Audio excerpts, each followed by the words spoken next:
Man of masses NTR dragon గా మారబోతున్నాడు. Once తను dragon గా మారితే మరే మూవీ చేసేందుకు ఛాన్స్ ఉండదు. విచిత్రం ఏంటంటే సెప్టెంబర్ ఎండ్ లోనే ఈ సినిమా రెగ్యులర్ షూటింగ్ మొదలు కాబోతోంది.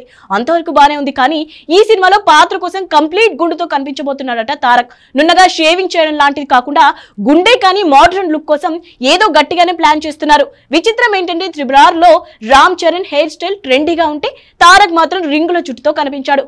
ఇప్పుడు తారక్ ట్రెండీగా మారబోతుంటే రామ్ చరణ్ విలేజ్ క్రీడాకారుడిగా రింగుల చుట్టుతో కనిపించేలా ఉన్నాడు. అదేంటో చూసేయండి.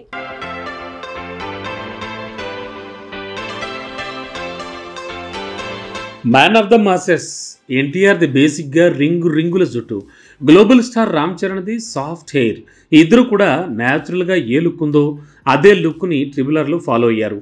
వేసిన పాత్రలు కూడా వీళ్ళ న్యాచురల్ హెయిర్ లుక్ కి తగ్గట్టే వచ్చాయి. కుమరం భీమ్ గా తారక్, అల్లూరి సీతారామరాజుగా చరణ్ పాత్రలకు తగ్గట్టుగానే ఆ లుక్ తో కిక్కిచ్చారు. ఇప్పుడు ఈ ఇద్దరి లుక్స్ ఎక్స్చేంజ్ చేసుకునే పనిలో ఉన్నారు. ప్రశాంత్ నీల్ డైరెక్షన్ లో తను చేసే డ్రాగన్ మూవీలో ఎన్టీఆర్ గుండు లుక్తో కనిపిస్తాట. అంటే గుండు చేయించుకున్నాక కాస్త జుట్టు వస్తే ఎలా ఉంటుందో ఆ లుక్ అనమాట.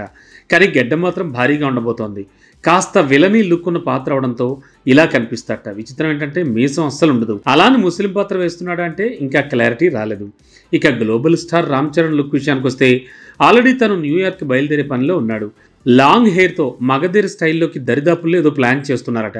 ఆగస్టులోగా తన లుక్ టెస్ట్ కంప్లీట్ అవుతుందని తెలుస్తోంది. కాకపోతే బుచ్చిబాబు డైరెక్షన్లో చరణ్ చేసే మూవీ పూర్తిగా పీరియాడికల్ స్పోర్ట్స్ డ్రామా. అందులోనూ చరణ్ది ఇందులో విలేజర్ పాత్ర.